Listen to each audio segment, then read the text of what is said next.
The LinkedIn Podcast Network is sponsored by TIAA. TIAA makes you a retirement promise, a promise of a guaranteed retirement paycheck for life. Learn more at TIAA.org/promises pay off.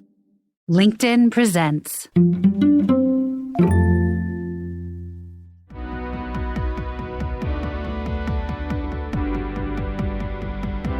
I'm Maura Aarons-Mele, and this is The Anxious Achiever, the show that looks at the intersection of mental health and work, and how we can all do both better.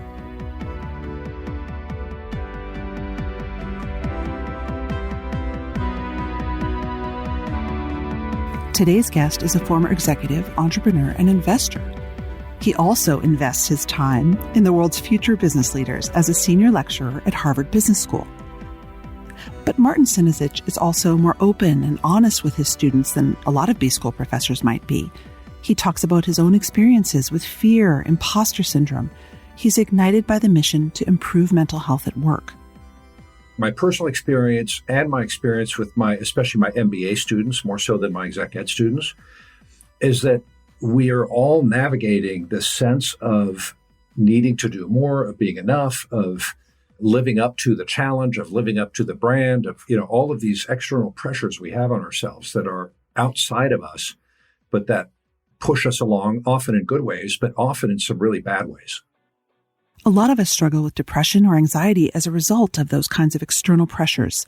The idea is that we have to be good enough, especially as we get into schools and jobs that are, quote, impressive. Many turn to keeping up the facade at all costs. And they do that not just in their professional lives, but in their personal lives.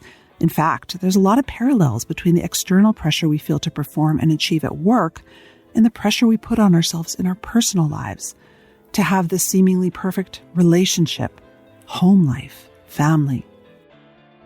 Like getting fired, divorce or separation can often shake people to their core, not knowing how to change that definition of a key piece of themselves. And of course, it's hard to balance while managing a high-powered career. In this conversation with Martin Sinizich, we hear how his own journey with divorce helped him shift the idea of living with fear and the advice he gives now.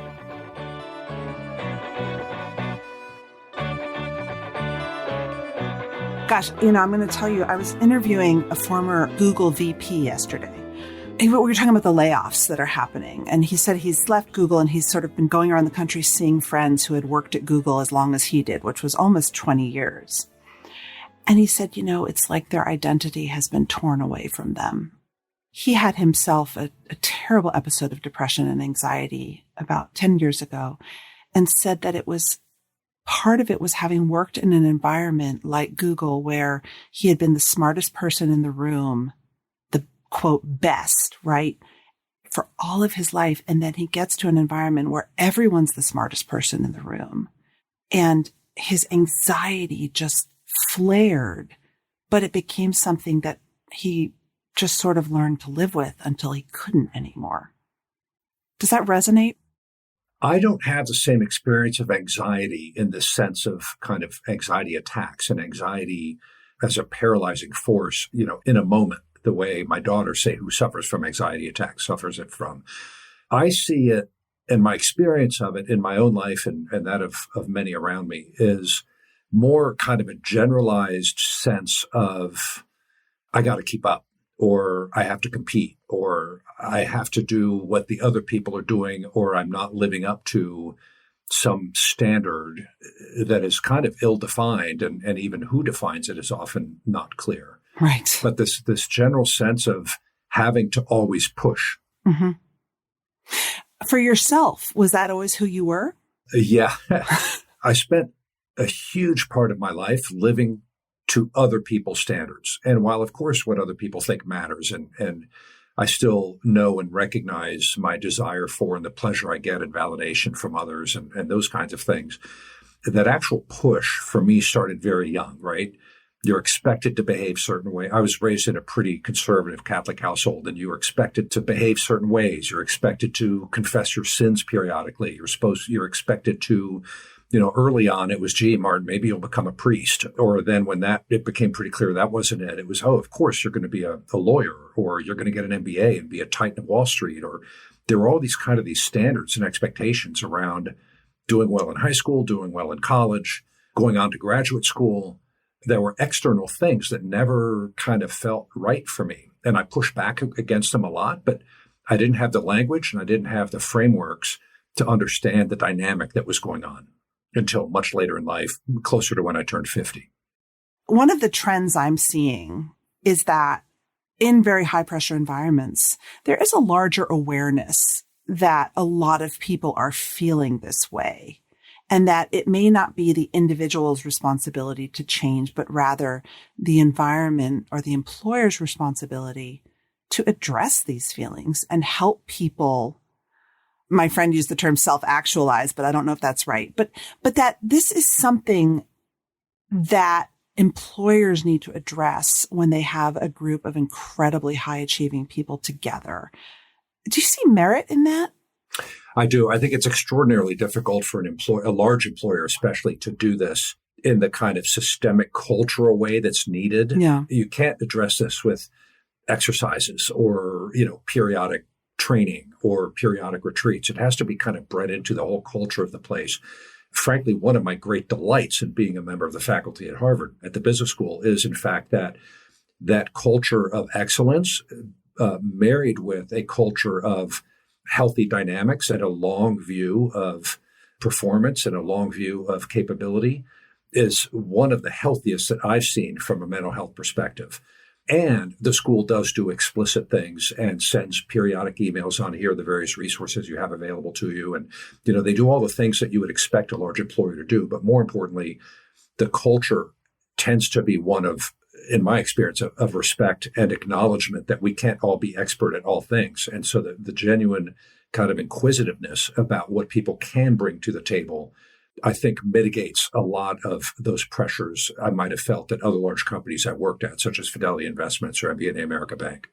What are those dynamics? I think it would be instructive for anyone listening to think about, how can I, as an employer, an HR person, or culturally, create different dynamics when I have a bunch of people who all used to be the smartest person in the room? Yeah, I'll give you two examples. When I first started at the business school, I went through what's called Start Week, where some of it is the standard HR stuff, signing up for benefits and all that, but very little. Most of it is on culture and teaching. And we do a couple of practice teaches. And one piece of advice I got very early is, Martin, just be yourself. And that is next to useless in the abstract, right? Like, I don't know what being yourself means in the sense of, holy cow, I'm going to stand at the well at Harvard Business School teaching an MBA class for the first time in my life. Like, what does that mean, be myself?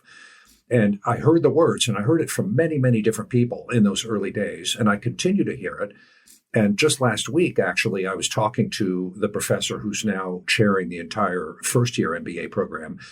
And I was talking about watching another teacher in the classroom and saying, wow, I really admire how Archie teaches. He had such mastery of the subject in the classroom, and there was humor, and it felt natural, and the students were engaged and laughing and listening. I said, I wish I could teach like that. And Mitch kind of smiled and said, Martin, that's not who you are. And he said it totally without judgment. In fact, he then smiled and kind of hugged me. It was like, you have to be who you are in that classroom, whether it's intense and focused and hardcore, or whether it's humorous and cracking jokes.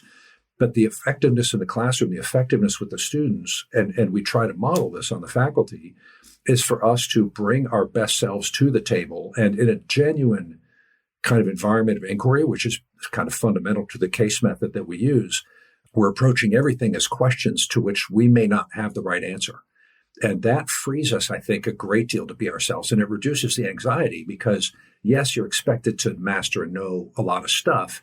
And yet the real skill, the real craft is asking the right questions.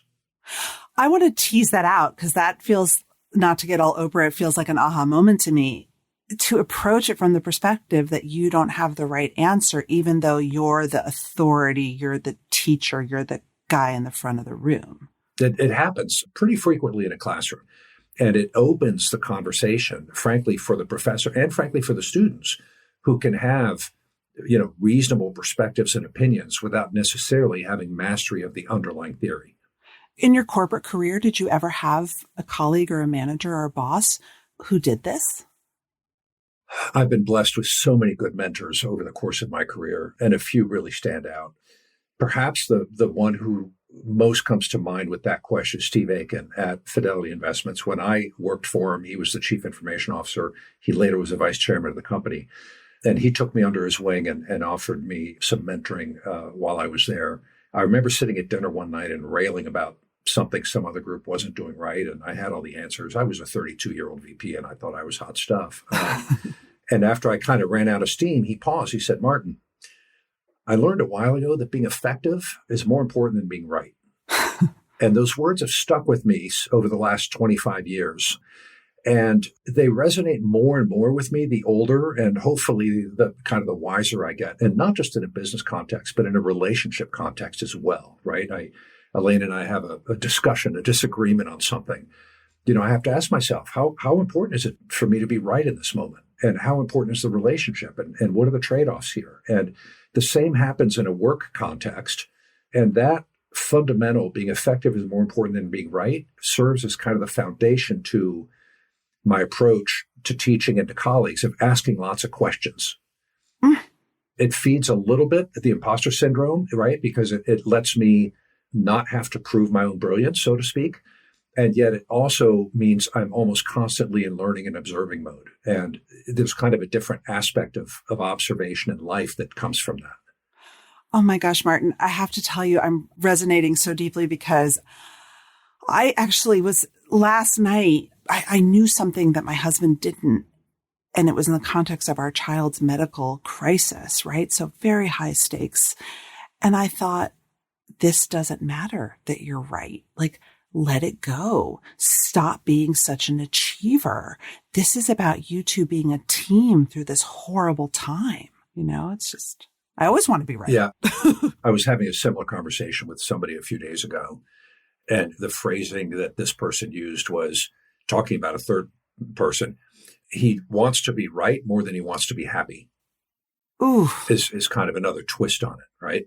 And I think we all do it at different times. We all do it at different times. And I think, obviously, I want to talk about your imposter syndrome. Like when you come into a new environment, as I would imagine, you coming into HBS or anyone who's pushed themselves and gets to a place where they have a lot of respect for the place. The question is, do I need to be right to prove that I should be here? Or what else should I be? Right? That's the question we ought to ask ourselves. But sometimes we just want to be right to prove ourselves. Yeah. And in some contexts, in some professional cultural contexts, it's critical that you be right, because if you're wrong, you'll be pummeled. Right. And so the question for the employer is, how do I create a culture that supports someone being wrong and in which the colleagues come around, because it's really only on points of facts that one can be right or wrong, right? Not interpretation or points of logic, perhaps. There could be flaws in the logic, but decisions, I think decisions, you can be right or wrong. Well, decisions, I think, can be right or wrong. And yet, again, something somebody said to me a long time ago, if you have a good process and trust it, the outcome will reveal itself. And I think bad decisions taken from a good process are still not bad decisions. They may be bad in retrospect, but taken following an accepted and well-tested process in which the right deliberation was taken and the right factors were considered, such a decision may still be wrong in retrospect. And yet in that moment, it's the best decision you have with the tools and data and input that you can possibly gather. Right. I think one of the things that I have worked hard on in the past 10 years is that issue of like, I don't have to be right. I have to bring together the people who will get to the right answer. Like, I think that's a skill of mine. But one of the things that I wrestle with as an achiever is I often then don't get credit. And I think that that's a side effect, if you will, of not having to be right, is that you could be overlooked and that could affect someone's career, right? Especially if they're climbing. Like, how do you balance that? Yeah. So you're touching on another topic that's one of my favorite topics, and I talk about it almost every semester with my MBA students, and that is fear, right? You're expressing a fear of not being recognized, a fear of not being rewarded for the value you bring, and a fear of kind of the measurement systems not being up to the value that you do deliver. That's at least what I heard in what you said. And I think for me, a big part of kind of threading that needle is having a fundamental confidence in the value that I think I do bring, and a conviction. And again, I'm 60 years old. I'm in a different place in my career than someone who's 30 and climbing.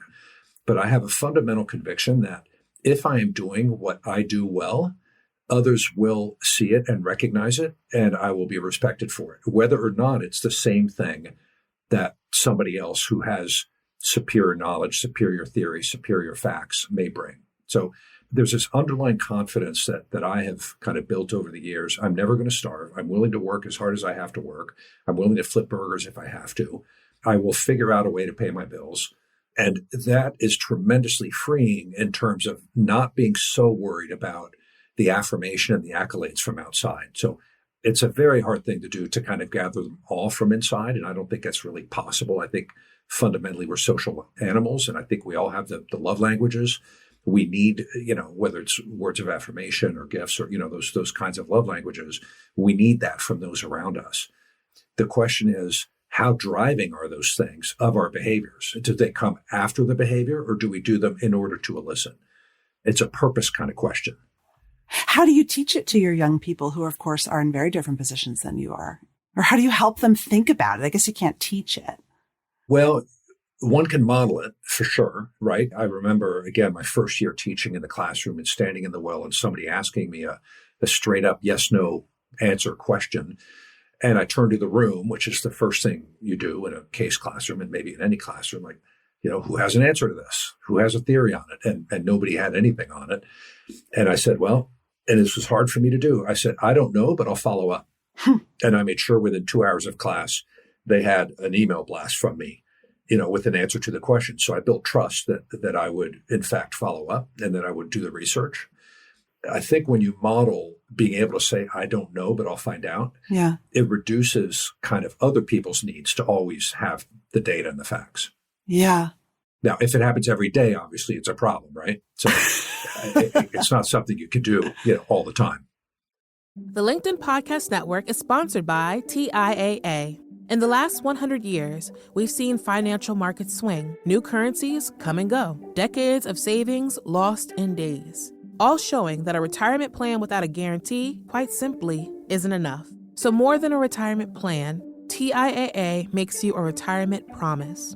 A promise of a guaranteed retirement paycheck for life. A promise that pays off. Learn more at TIAA.org/promisespayoff.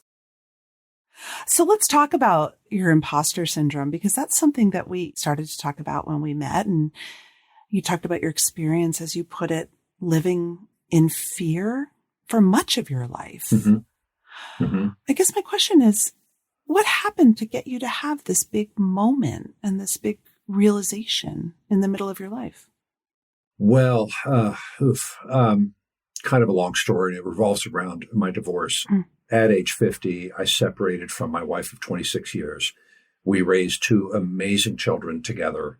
We had a warm, companionable, mutually supportive relationship for really all of those years. I wasn't getting kind of the intimacy that I wanted. It wasn't the relationship that I wanted. Mm-hmm. I knew something wasn't right, but I didn't really know what it was. When we went to couples counseling, the therapist said to me, Martin, I want to talk to you individually, for a few sessions. So I spoke with him. I remember coming up here to New England, actually. I was living in North Carolina at the time, and spending the weekend on a boat with some old, dear friends. And when I told him my marriage was in trouble, I remember my friend Walter saying, Martin, you got to fix that. I mean, those were the first words out of his mouth. You got to fix that. And I love him for that support. And it's not what I needed to do, but, his intentions were great. But it's through the process of that conversation, I realized I was afraid. I was afraid of divorce. And again, I was raised in a conservative Catholic household. I mean, divorce was it was a non-starter. It was never imaginable. And it carried stigma. Mm-hmm. And I realized as part of that, I'm still trying to please my mom, who's already been gone for a couple of years, 3 or 4 years. It's amazing to me how I've spent so much of my life trying to please my parents, even long after I moved out. And frankly, even after they've been gone. My mom's been gone 15 years now. My dad's been gone 30, and I still reflect on, gee, my parents would be proud, or my parents would love if I did this, or, it's kind of shocking when you can name that and realize that. And realize that you're still trying to please other people, even, after you've had some kind of miles, on the wheels. It's just shocking to me. So I went back from that boating weekend, went back to see the therapist. And the therapist, the minute I opened the door, he said, Martin, something changed. What's different? And I said, I realize I've been living in fear. And he said, tell me more. He said, I'm afraid to ask Paula for a divorce. I am afraid of her reaction. I'm afraid of what my kids will think of me. I'm afraid of what my business colleagues will think of me. I'm afraid of what my sisters will think of me. I was staying in my marriage because I was afraid. And once I could name that, it got very, not easy, but the action was evident, which is I can't live out of fear for the next 30 or 40 years of my life. And so that was kind of the catalyst for me having that conversation with Paula, my ex-wife, and telling my children. And it was incredibly painful for all. My daughter didn't speak to me really at all for 2 years.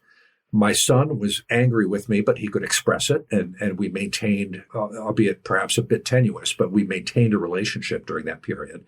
I've since repaired those relationships, including with Paula, my ex-wife, with whom we are cordial, and send each other, birthday good wishes and referrals when appropriate and whatnot. But that was kind of the beginning of saying, I don't want to live in fear anymore. And I've got to figure out how not to do that. Wow. It's interesting that your good friend, his gut reaction was to push back and preserve the institution. Did you encounter that in other places? I would imagine, I've only been married for 17 years, but it's like, you're an institution together. You got to fix that. Right.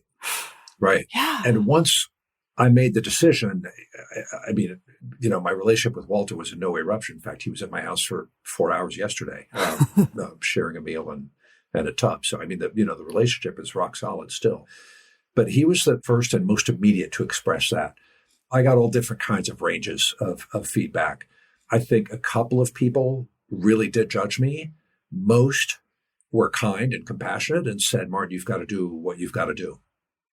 Once you felt that and you took those steps, did it change your own sense of imposter feelings or your own sense of walking with fear? Like, what was the process? Well, no, not immediately. Being able to name the fear at least got me to understand what the dynamic was. Mm-hmm. I learned a lot about kind of life wisdom on the ski slope. And one of the things you can't do when you ski is lean back into the safety of the mountain behind you. You have to lean into the gravity. You have to lean into the void in front of you. It's the only way you can get the skis to do what they need to do. It's the only way you can get all the right mechanics in your body to work.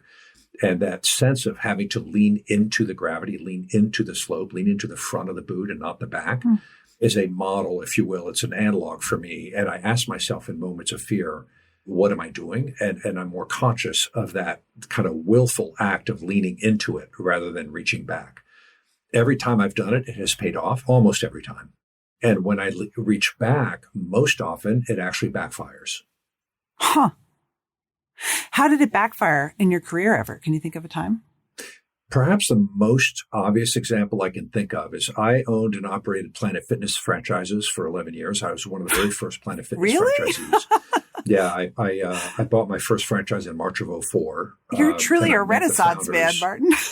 Yeah, I've done a ton of different things.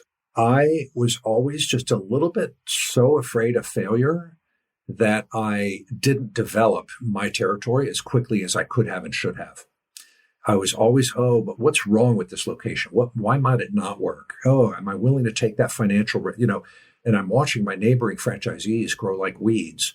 And I never did that. And I'm convinced now looking back on it. And by the way, they were all successful. I sold very successfully to a neighboring franchisee. But interestingly, that neighboring franchisee immediately developed 2 sites that I had looked at and passed on. And they are both very successful. So it's this kind of fear thing that has held me back in life. But I'm not sure I answered your imposter syndrome question. Imposter feelings. I don't like to call it imposter syndrome. Imposter feelings. Is that something that you've sort of traveled with throughout, even as you've done so many things? I'm getting better. I'm getting better. Again, I'm 60. I'll be 61 in May, so I'm getting better now. But yeah, I felt for a long time in corporate America like it didn't really belong, like something just wasn't quite right, even though I was doing pretty well and had interesting work and interesting positions and phenomenal mentors. At HBS is in many ways kind of the home of imposter syndrome or imposter feelings, I think, on the part of both students and faculty, right? We have so much respect for the institution, and there are so many smart, capable people there. And we have so many smart, capable world leaders coming through our campus all the time. It's pretty easy to feel like you don't stack up. And in my case, it's compounded by my not having the advanced degrees that I think just about all of my faculty colleagues have. It's all kind of school of hard knocks, life lessons learned on the job. And there's a feeling of, oh man, do I really belong here? Do I really have what it takes to be a Harvard professor? And now in my fourth year in the faculty, I'm finally reaching a comfort level and a feeling of belonging. But it has taken me several years of just showing up and doing my best to realize, oh, it's going to be okay. And again, this is the fear part of me talking. Also concluding, if it all falls apart tomorrow, what will I have? I will have the incredible joy and satisfaction of having done something I truly love doing, which is the teaching and the learning that I get to do in that environment. And I will be fine financially. I won't not be able to pay my bills or put a roof over my head. So there's absolutely no downside in the grand scheme of things and all this wonderful upside. So why am I afraid? Why am I holding back? And then do you answer your own question? All the time. I just keep doing what I do and show up. Yeah. I think that living in fear becomes a habit. I think that then I'm just going to show up because if the worst happens, I'm going to be fine. It's almost a coping mechanism, right? I think a lot of us do it. We play out the worst case scenario and we're like, okay, I'll still survive. I might as well get dressed and show up. It's like it mitigates the anxiety a little bit. At least I think I do that. Yeah. For sure. And I think crafting a story for oneself in which the downside isn't so bad is pretty important, right? I mean, look, if you're wed to your things, if you're wed to your status, if you're wed to your title, if you're wed to, your income, then of course you come at it from a stance of scarcity, a stance of not enough, a stance of I can't afford to lose this. If you get a little bit less wed to those kinds of things as the measures of your success, your internal compass of success and direction, it gets a lot easier to take the chances and to have less fear of losing them. And that sense of kind of abundance versus scarcity that Brene Brown talks about, I think it really starts kicking in. I want to turn it back, though, to marriage and family. I think that when you are, and I speak from my own experience right now, and I'd love to hear what listeners think. When you are deep in the throes of having a family and keeping a marriage going and in that phase of life, I think all of us just live in fear. I don't know if it's possible to not live in a little bit of fear of loss on so many fronts. I think I agree with that. I mean, there's a phase of life, obviously, once you have children, especially young children, fear of loss, fear something's going to go wrong, fear they're not going to turn out into, great adults, fear of missed opportunities. Those are absolutely kind of governing factors, I think, for most of us as kind, loving parents who want the best for our kids. And then I think what goes alongside that often at that phase of life is just a general fear of losing oneself, right? I mean, at that stage of life, you're so invested in building a life for the kids and building a financial security for yourself that it's hard not to have those kinds of stances on life. Again, I think this is a part of the risk-taking swing, right? When you have a lot to lose, you're less likely to take risks than when you have nothing to lose. So doing things that are important to not cause harm as well as to do good for your spouse, your children, your employer makes a lot of sense. How how do you tell your students to think about this? It's so complicated. Well, it is complicated. I think, though, the loans and the finances are one of the governing factors for sure. So I tend to address those pretty early. When students come to me, and this happens in the MBA program a lot because I teach entrepreneurship, and say, gee, should I start my business now? Or, what should I do after I graduate? Almost always my first question is, do you have debt? Mm-hmm. Because if you're graduating from school with $150,000 or $200,000 of debt, you've got to pay that back. I mean, it's you sign the contract, you need to do it. It's the right thing to do morally, and it's the right thing to do financially rather than bankrupt yourself early in life. So, that becomes a limiting factor, if you will, a governing factor in what kind of employment you might seek. And so then the question is, but does that preclude you doing something entrepreneurial? Not necessarily. How can you choose? How can you craft? How can you make a set of choices that let you pursue what you want to do alongside doing what you have to do? Life for all of us has have-tos. It's just the name, right? We have to go to the dentist twice a year. If we don't, we're going to have rotted teeth. I mean, it's just, nobody wants to go to the dentist, but we have to go. So we were both doing our taxes last week.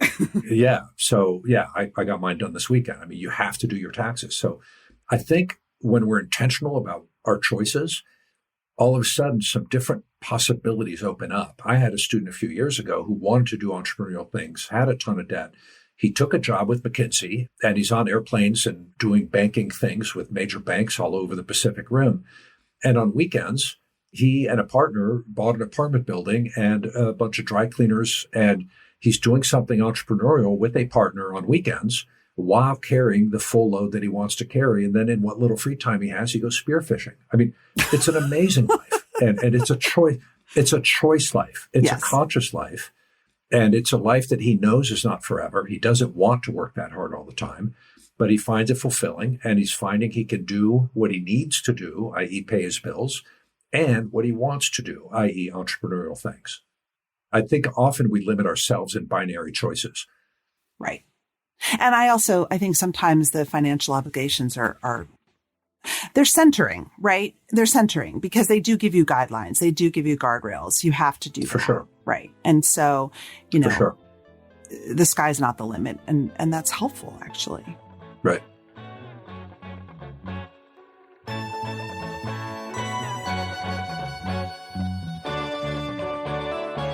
That's it for today. Our show is produced and edited by Mary Dew. Our assistant producer and sound engineer is Nick Krinko.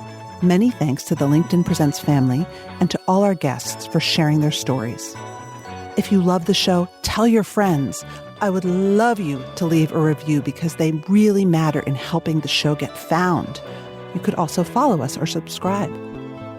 If you have a question for me or you want to submit an idea for the show, find me on LinkedIn, where you can follow me, message me, I promise I'll write back, or subscribe to my newsletter for more from the Anxious Achiever world. Thanks for listening.